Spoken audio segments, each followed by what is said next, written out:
Hello friends, last time आपने पृथ्वीना चुंबकीय क्षेत्र विषे चर्चा करी। चलो फरी वखत थोड़ू जो एनु आपणे रिविजन करिए तो आपणे कहीए कि आपणी आ पृथ्वी अने धारो के आपणे कहीए कि आ तेनी अक्ष के जे अक्षनी फरते पृथ्वी जे छे ए फरे छे तो एमा कही शकाय के आ जे छे ए तेनो एक भौगोलिक उत्तर। धारो के आ जे छे पृथ्वीनो भौगोलिक उत्तर छे जेने आपणे एनजी कहीए छीए। ए ज रीते अहींया भौगोलिक दक्षिण छे એટલે એવું કહીએ કે એનજી मतलब भौगोलिक उत्तर અને એસજી मतलब भौगोलिक दक्षिण। હવે આપણે આગળ ચર્ચા કરેલી છે કે જ્યાં પૃથ્વીનો ભૌગોલિક ઉત્તર છે ત્યાં પૃથ્વીનો दक्षिण એટલે કે ચુંબકનો દક્ષિણ ધ્રુવ છે, પરંતુ અહીંયા નામ તેનું આપેલું છે ઉત્તર ચુંબકીય ધ્રુવ। બરાબર છે? અહીંયા આપણે નામ શું આપીએ? ઉત્તર ચુંબકીય ધ્રુવ એટલે કે ઉત્તર દિશામાંનો પૃથ્વીનો ચુંબકીય ધ્રુવ। અને એ બંને જે છે એક્સપેરિમેન્ટલી એવું સાબિત થયેલું છે કે બંને એક જ સ્થાન પર નથી। એટલે કે ધારો કે જે ઉત્તર ચુંબકીય ધ્રુવ છે તો ઉત્તર ચુંબકીય ધ્રુવ એટલે એને આપણે કહીએ NM કે M એટલે મેગ્નેટિક। તો ઉત્તર તરફનો ચુંબકીય ધ્રુવ જે ખરેખર શું છે? પૃથ્વીનો દક્ષિણ ધ્રુવ છે। ओके, ए ज रीते आपणे कहीए SM એટલે કે દક્ષિણ ચુંબકીય ધ્રુવ કે જે ખરેખર ઉત્તર ધ્રુવ છે। તો એ ધારો કે આપણે કહીએ SM તો અહીંયા જે આપણે કહીએ છીએ ઉત્તર દક્ષિણ દિશા અને જે ચુંબકીય દિશા જે છે એ બંને એક જ સ્થાન પર નથી। એટલા માટે જ આપણે કહીએ છીએ કે પૃથ્વી જે છે કંઈક 11.3 ડિગ્રીએ નમેલી છે એવું આપણે કહીએ છીએ। બરાબર? અને તો આમાંથી આપણે એક લાઈન દોરીએ કે જે ચુંબકીય ક્ષેત્રની દિશા થશે। ઓકે, હવે ખરેખર પૃથ્વીની ચુંબકીય ક્ષેત્રની દિશા अथवा तो कोई पण चुंबक माटे दिशा होय हमेशा उत्तर थी दक्षिण तरफनी। बराबर छे? परंतु अहींया जो आपणे आ आकृति मुजब जोईए तो पृथ्वीनी चुंबकीय क्षेत्र रेखाओ अहींयाथी बहार निकळे छे अने अहींया जे छे ए अंदर प्रवेशे छे। तो जे उत्तर चुंबकीय ध्रुवमां अंदर तरफ अने दक्षिण चुंबकीय ध्रुवमां बहार तरफ जे खरेखर ત્યાં શું છે એનો ઉત્તર ધ્રુવ છે તો ઉત્તરથી દક્ષિણ તરફ। ઓકે, હવે અહીંયા આપણે એક વધારાની વ્યાખ્યા આપવી છે। પહેલા તો મેરિડિયન। તો અહીંયા આપણે બે પ્રકારના મેરિડિયનનો મતલબ સમતલ। તો હવે અહીંયા આપણે જે પૃથ્વીની ઉત્તર દક્ષિણ દિશા છે, ધારો કે આપણે વિચારીએ પૃથ્વીની ઉત્તર દક્ષિણ દિશા આ બાજુ, ઉત્તર આ બાજુ છે, दक्षिण आ बाजू छे, तो पृथ्वीनी उत्तर दक्षिण दिशामांथी पसार थतुं समतल अने जे पृथ्वीनी समक्षनी दिशाने लंब होय, मतलब मैं आ बोर्ड विचारेલું છે अथवा तो तमारी पासे जे बुक छे एमां पृथ्वीनी सपाटीने एक लंब राखो। आ आपणे कहीए तमारी बुक छे तो सपाटीने लंब अने उत्तर दक्षिण दिशामांथी पसार थतुं समतल जेने कहेवाय भौगोलिक मेरिडियन। तो अहींया जो આપણે એની આકૃતિ દોરીએ તો દ્વિપરિમાણમાં આપણે સમતલને કંઈક આ સ્વરૂપે દોરી શકાય। તો આ થયું ભૌગોલિક મેરિડિયન। ફરી વખત ભૌગોલિક મેરિડિયન मतलब तो पृथ्वीनी उत्तर दक्षिण दिशामांथी पसार थतुं તથા પૃથ્વીની સપાટીને લંબ એવા સમતલને ભૌગોલિક મેરિડિયન કહેવાય. ચલો એ જ રીતે જે આપણે ચુંબકીય દિશા છે, તો ચુંબકીય દિશામાંથી પસાર થતું સમતલ અને પૃથ્વીની સપાટીને લંબ તેને કહેવાય તેનું ચુંબકીય મેરિડિયન, જેને મેગ્નેટિક ઇંગ્લિશમાં કહેવાય મેગ્નેટિક મેરિડિયન, ચુંબકીય મેરિડિયન. તો ચુંબકીય મેરિડિયનને આપણે આ સ્વરૂપે દોરી શકાય. ઓકે, અને આ બંને સમતલ જે છે એક સ્થાન પર નથી, કારણ કે બંને ધ્રુવો પણ એક સ્થાન પર નથી. એટલે કે ભૌગોલિક ઉત્તર અને ઉત્તર ચુંબકીય ધ્રુવ બંને એક સ્થાન પર નથી. એ બંને વચ્ચે કઈક ખૂણો છે, એ કઈક ખૂણો બન્યો છે, એની જે દિશા છે, એટલે કે બંને જે સમતલ છે એ બંને વચ્ચે કઈક ખૂણો બનશે. કેમ કે જે આપણે આ બોર્ડ કહીએ છીએ, ધારો કે આ ભૌગોલિક મેરિડિયન, તો ચુંબકીય મેરિડિયન કંઈક આમ ક્રોસ થશે, તો એ બંને સમતલ વચ્ચેનો જે ખૂણો છે તેને કહેવાય ડેક્લિનેશન.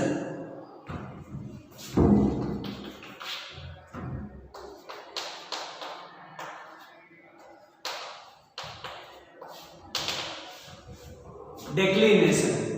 તો ડેક્લિનેશન ને આપણે સિમ્બોલિકલી થીટા વડે પણ દર્શાવી શકાય, અથવા તો કોઈ અલગ રેફરન્સ બુક ની અંદર અને આપણે એનસીઈઆરટી મુજબ ડી કીધું છે, જેને આપણે થીટા પણ લઈ શકાય. તો ડેક્લિનેશન નો મતલબ શું થશે? તો કહી શકાય કે ભૌગોલિક મેરિડિયન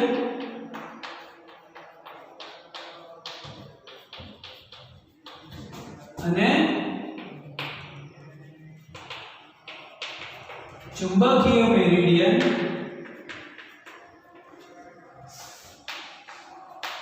વચ્ચેના ખૂણાને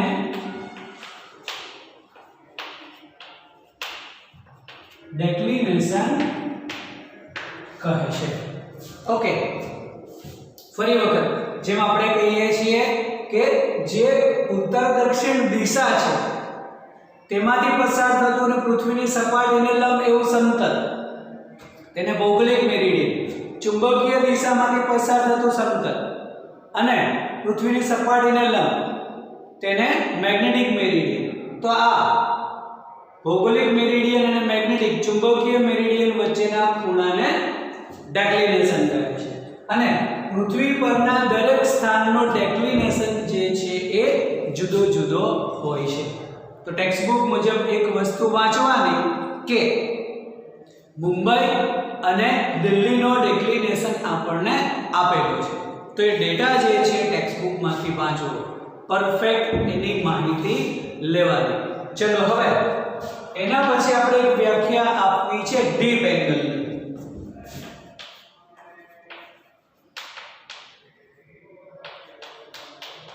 ડીપ એંગલ, જેને ગુજરાતીમાં કહી શકાય નમન કોણ. તો નમન કોણને ફાઈ અથવા તો એનસીઈઆરટી મુજબ આઈ આપેલું છે, કોઈ પણ સિમ્બોલ લઈ શકાય. હવે ડીપ એંગલનો મતલબ શું છે? એટલે કે નમન કોણ એટલે શું? તો પૃથ્વીની ચુંબકીય ક્ષેત્ર રેખાઓ પણ પૃથ્વીની સપાટીને સમાંતર નથી, તે પૃથ્વીની સમક્ષિતિજ રેખા સાથે કંઈક ખૂણો બનાવે છે. જેમ આગળ પણ આપણે કીધું છે કે જ્યારે પણ આપણે કોઈ પણ ચુંબકને મુક્ત રીતે લટકાવીએ તો તે ક્યારે પણ સમક્ષિતિજ દિશામાં ગોઠવાતું નથી, તે હંમેશા કંઈક આ રીતે ક્રોસ ગોઠવાશે.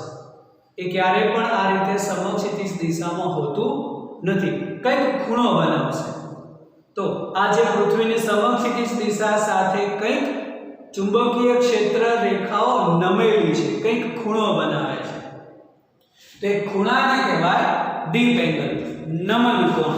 એટલે કે જો એની વ્યાખ્યા આપણે આપીએ તો એવું કહી શકાય કે પૃથ્વીની ચુંબકીય ક્ષેત્ર રેખાએ સમક્ષિતિજ સાથે બનાવેલા ખૂણાને ડીપ એંગલ અથવા તો નમન કોણ કહે છે.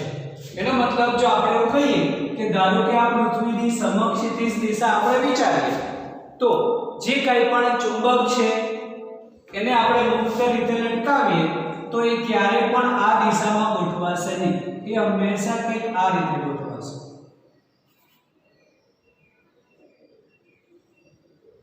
આપણે ચુંબકીય સોય કહીએ તો આ જે ખૂણો બનશે પૃથ્વીની સમક્ષિતિજ દિશા સાથે, આ જે ખૂણો આપણે કહીએ આ આપણે પૃથ્વીની ચુંબકીય ક્ષેત્રની દિશા કહીએ. આપણે આ ખૂણો અથવા તો આ ખૂણો જેને આપણે નમન કોણ દ્વારા દર્શાવી શકીએ. તો પૃથ્વીમાં જો આપણે કોઈ પણ ચુંબક અથવા ચુંબકીય સોય રાખીએ તો હંમેશા ચુંબકીય ક્ષેત્રની દિશામાં ગોઠવાશે. કઈક પ્રકારનો ડાયપોલ કહી શકાય તો ચુંબકીય ડાયપોલ, તો ચુંબકીય ડાયપોલ હંમેશા ચુંબકીય ક્ષેત્રની દિશામાં ગોઠવાય છે. તો આ જે ચુંબકીય ક્ષેત્રની દિશા છે એ જ દિશા, ક્ષેત્ર રેખાઓ સપાટીને સમાંતર નથી તો એની સાથે બનાવેલા ખૂણાને તેનો ડીપ એંગલ કહે છે અથવા તો જેને આપણે નમન કોણ કહીએ. ઓકે, તો હવે એને જ રિલેટેડ આ બધું જે છે જો આપણે એક જ આકૃતિમાં દર્શાવવું હોય તો એક વ્યવસ્થિત આપણે આકૃતિ વિચારીએ કે આ આપણે એક સમતલ લઈએ જેને કહીએ મેગ્નેટિક મેરિડિયન એટલે કે ચુંબકીય મેરિડિયન.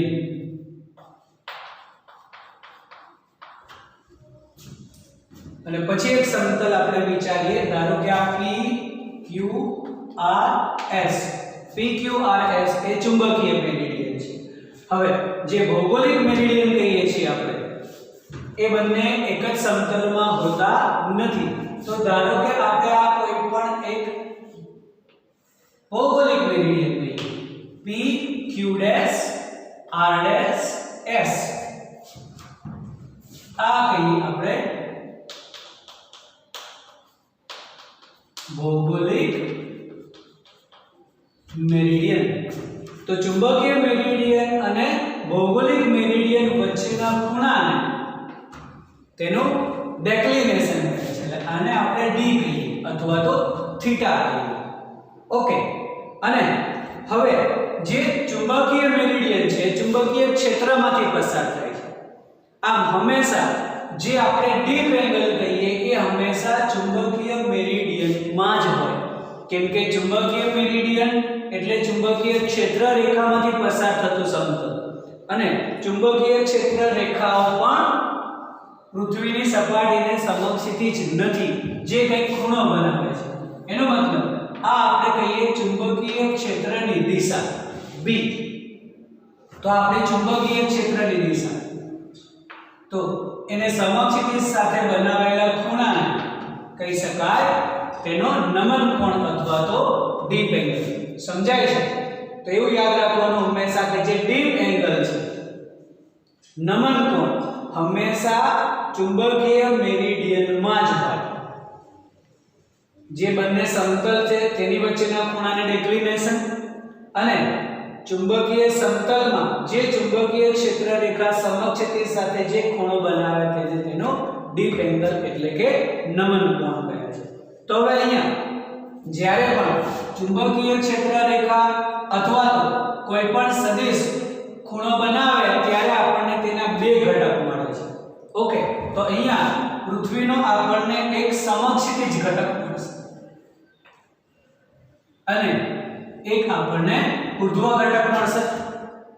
તો જે સમક્ષિતિજ ઘટક છે જેને BH કહી શકાય અને જે ઉર્ધ્વ ઘટક છે જેને BV કહી શકાય, કે પૃથ્વીનો સમક્ષિતિજ ઘટક અને ઉર્ધ્વ ઘટક. તો અહીંયા આપણે કહીએ કે BH એટલે સમક્ષિતિજ ઘટક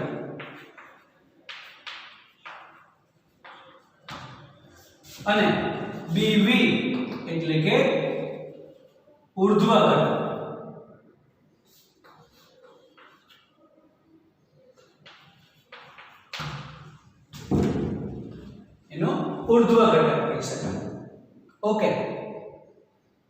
તો હવે અહીંયા આના જે સિમ્બોલ છે ટેક્સ્ટબુક NCERT મુજબ પણ જુદા જુદા છે.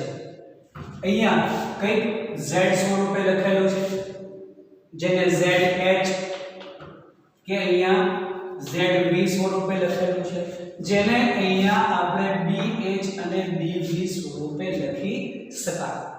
ઓકે, એમાં કોઈ જ ફરક પડતો નથી. તો હવે અહીંયા જ્યારે પણ ચુંબકીય ક્ષેત્ર જે સમક્ષિતિજ સાથે ખૂણો બનાવે એને આપણને બે ઘટક. તો હવે આપણે આકૃતિ મુજબ કહી શકાય કે BH જે સમક્ષિતિજ ઘટક છે જેનું મૂલ્ય આપણને મળશે B cos I અથવા તો phi મુજબ આપણે કહીએ તો B cos phi પણ કહી શકાય. એ જ રીતે જે ઊર્ધ્વ ઘટક છે BV તો BV B sin I અથવા તો B sin phi.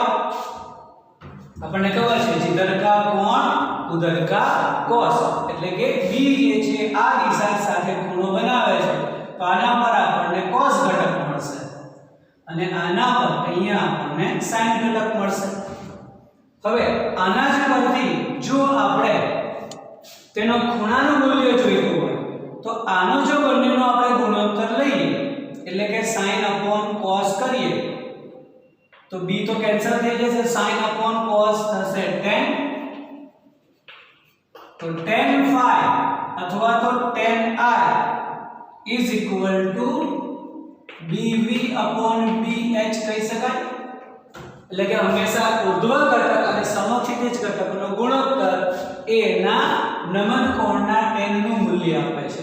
તો આ પણ એક સમીકરણ યાદ રાખો, આ બંને પણ યાદ રાખવા હંમેશા જેના ગુણોત્તરથી આપણને આ મૂલ્ય મળી શકે. પ્લસ જો હવે આપણે b નું મૂલ્ય જોઈતું હોય તો b આકૃતિ પરથી એવું કહી શકાય કે b નું મૂલ્ય એટલે માનાંક. તો માનાંક હંમેશા bv² + bh². ઓકે, એટલે કે h² + b² એક બંને વચ્ચેનો ખૂણો 90 છે તો cos 90 0 થઈ જશે, આમ થઈ જશે bv² + bh². તો આ સમીકરણ પણ યાદ રાખો. આમ નમન કોણ ડિક્લિનેશન ને રિલેટેડ એના 1 2 3 અને 4 સૂત્ર થશે. વ્યાખ્યાઓ તો એની જગ્યાએ યાદ રાખવી જ. આ આકૃતિ પરથી આપણને ડિક્લિનેશન ની માહિતી મળશે કે બંને સમતલ વચ્ચેનો ખૂણો, ચુંબકીય ક્ષેત્ર જે સમક્ષિતિજ સાથે એટલે કે ચુંબકીય મેરિડિયનમાં જે ખૂણો બનાવે નમન કોણ ડીપ એંગલ, તેના ઘટકો લઈએ આપણે તો ઘટકો મુજબ અને ત્યારબાદ એનું જો આપણે ડાયરેક્ટ મૂલ્ય જોઈતું હોય ખૂણાનું મૂલ્ય તો bv/bh થી થશે, જેમાં આ બંને મૂલ્ય હોય તો phi નું મૂલ્ય આપણને tan ના ટેબલ પરથી મળે. અને જો પરિણામી ચુંબકીય ક્ષેત્ર જોઈતું હોય તો √bv² + bh² થી થશે. ઓકે, હવે અહીંયા આપણે ફરી વખત ડીપ એંગલ અને નમન કોણ મુજબ કહીએ તો જે ચુંબકીય ક્ષેત્ર રેખા છે એ સમક્ષિતિજ સાથે બનાવેલો આપણે ખૂણો કહીએ છીએ. ચલો હવે અહીંયા જ આપણે આ જ પૃથ્વી માટે અહીંયા આપણે ધારો કે અલગથી આપણે પાછી પૃથ્વીની દિશા વિચારીએ તો આ એની પરિભ્રમણ અક્ષ છે અને આ જે છે ચુંબકીય ક્ષેત્ર રેખાની દિશા છે કે જે આપણે કહીએ છીએ એનો ઉત્તર ચુંબકીય ધ્રુવ અથવા તો દક્ષિણ ચુંબકીય ધ્રુવ. અને હવે જો ચુંબકીય ક્ષેત્ર રેખાઓ આપણે દોરીએ તો હંમેશા n થી s તરફ હોય અને અંદર તરફ આપણે કહીએ છીએ s થી n તરફ.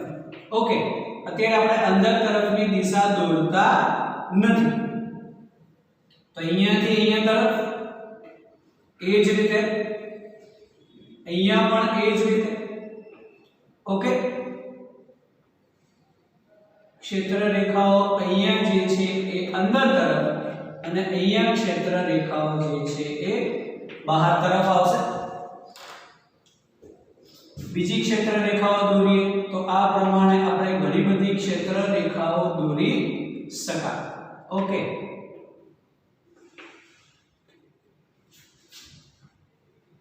તો હવે આ થશે એના ધ્રુવ જેમ અહીંયા કહીએ છીએ આપણે કે જ્યાં ઉત્તર ચુંબકીય ધ્રુવ છે, દક્ષિણ ચુંબકીય ધ્રુવ છે, ત્યાં એનો ઉત્તર ધ્રુવ, ધારો કે આપણે N કહીએ અને અહીંયા થશે તેનો દક્ષિણ ધ્રુવ, તો આ થશે તેના ધ્રુવ.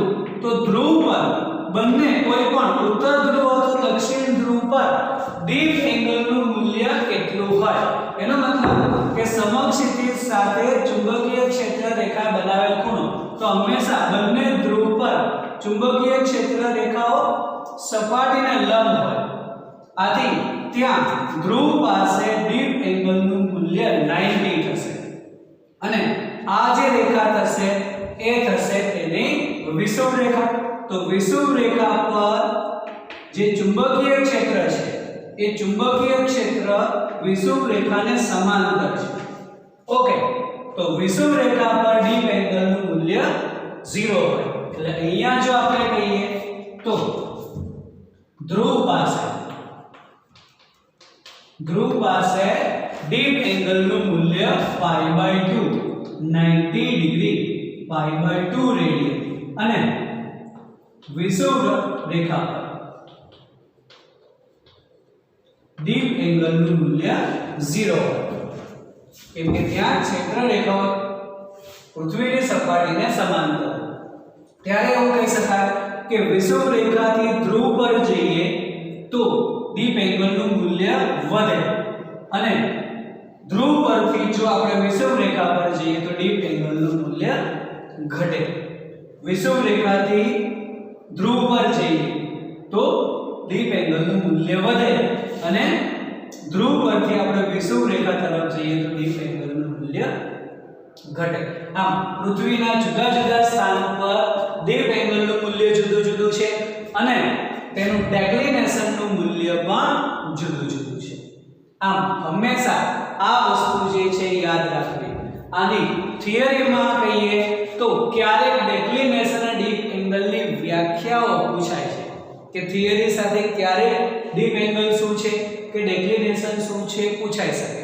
પરંતુ બાકી જે છે બધી જ વસ્તુ આપણે દાખલા અને એમસીક્યુ માટે અને ખાસ આ જે સમીકરણ છે કે સમક્ષિતિજ ઘટક અને એનો ઉર્ધ્વ ઘટક કહીએ, જેના સિમ્બોલ આપણે કોઈ પણ લખી શકાય. ચુંબકીય ક્ષેત્ર મુજબ આપણે હોરિઝોન્ટલ અને વર્ટિકલ માટે સમક્ષિતિજ અને ઉર્ધ્વ ઘટક કહીએ છીએ. તો એ b cos phi b sin phi એટલે tan phi અને તેનું કુલ મૂલ્ય આપણને મળી શકે. આ વસ્તુ યાદ રાખવી અને વધારામાં આ બે વસ્તુ પણ યાદ રાખવી કે એ જે છે આપણને એમસીક્યુ તરીકે પૂછાઈ શકે કે ધ્રુવ પાસે ડીપ એંગલનું મૂલ્ય કેટલું હોય, વિષુવ રેખા પર કેટલું હોય અને કયાથી કયા તરફ જઈએ તો ડીપ એંગલનું મૂલ્ય વધે અથવા તો ઘટે. એ બધી જ વસ્તુ અહીંયાથી યાદ રાખવી. આના પછી આપણે નેક્સ્ટ લેક્ચરની અંદર જે કોઈ પણ જુદા જુદા પદાર્થો છે તો એ પદાર્થો માટે આપણે તેની ચુંબક માટેની વર્તણૂક જોવાની છે. પહેલા એટલે સુધી ક્લિયર કરવું.